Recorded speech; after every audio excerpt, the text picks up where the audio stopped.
Bart is already chopping at the bit. I'm going to get to you in a second, but first I want to go to Dianna because here's the thing. This is what really intrigued us about this. We talked about it a lot before the show. And the thing is, Baker's banged up. He's got a tough time right now. But at the same time, I wonder, who gives the Browns a better chance to win, in your opinion, Dianna? A healthy Case Keenum or a banged-up Baker Mayfield? Well, you look at Baker Mayfield's health overall right now, and he's having so much trouble just moving, right? And he relies so much on his body to extend plays, and they're not having a lot of success there. You have Case Keenum, who has shown he's been able to run an offense before. And look, let's face it, the Browns rely on their run game. This is about Nick Chubb. That's who needs to actually run this offense. If you can just have a quarterback who's out there, who's healthy, who can complete a few passes, stay in the pocket, you have a better chance of having some success versus Baker, who is really going to try to do everything he can to pretty much make up for the fact that he is dealing with a lot of significant injuries. And look, we give him a lot of credit for trying to play through it, but is this really helping the Cleveland Browns? Bart, I know he wants to jump in, but here's the thing. Left shoulder injury, foot injury, knee injury, possible groin injury.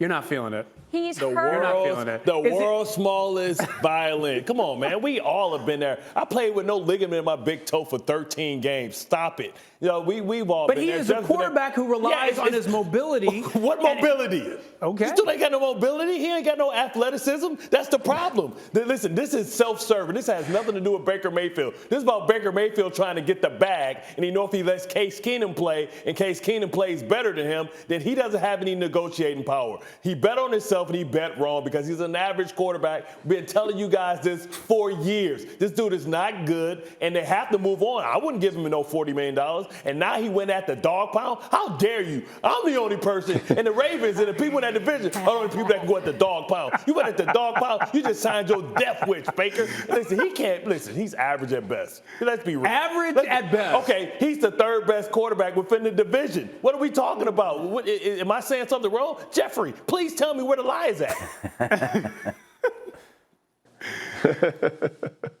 Go ahead, Listen, Jeff. man. Here's my issue with the whole thing is you have Kevin Stefanski, who, by the way, was Coach of the Year last year, right? Like, I think he got Coach of the Year last year. Yep. He's watching Baker practice or not practice. He's watching Keenum practice or not practice. Let's take it back when Keenum was the starter against the Denver Broncos. They got the win. They rushed the ball for 182 yards. So that's the bottom line. The truth of it is, it doesn't matter who's playing quarterback in Cleveland as long as you protect the football, which has been Baker's issue last week. But if you protect the football, if Baker Mayfield's your guy, the head coach has got to make that decision. Like, it's ridiculous that we're at this conversation.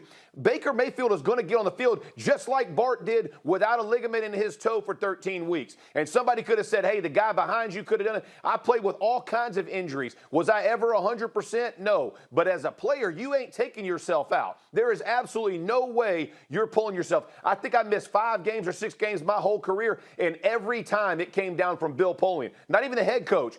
Bill Polian walked in and said, Saturday, you're out, I'm sitting you. If a guy takes himself out, man, you don't want to follow him anyway. So I think what Baker's saying is 100% right. Wow. And Adam, I come to you on this.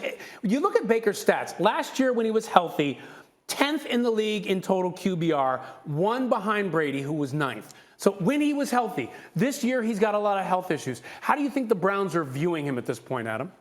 I still think they view him as the potential long-term quarterback, but I think that there is a number that both sides have to agree to. And maybe it's not that $40 million number. Baker can argue as a former number 1 overall pick, despite the fact that Bart's saying what he's saying, that he deserves to be paid with some of these top quarterbacks. Now, I would just say this. If you're the Cleveland Browns and you say, no, we're not willing to pay Baker Mayfield that, well, then who are you going to get at quarterback? This is an organization that struggled an awful long time to get a quarterback. And I do believe last year, Baker did lead them to a playoff victory over the Pittsburgh Steelers. Yep. So, again, he's not physically healthy, but it's not a simple decision to say, okay, well, we're discarding this guy and we're just going to move on to the next guy because we don't want to pay him. Who is the next guy that you're paying then? Right, that's the question. Well, Baker, I would ask Baker this. If you're not the Browns starting quarterback, who going to pay him? Thank you for watching ESPN on YouTube. For live streaming sports and premium content, subscribe to ESPN+.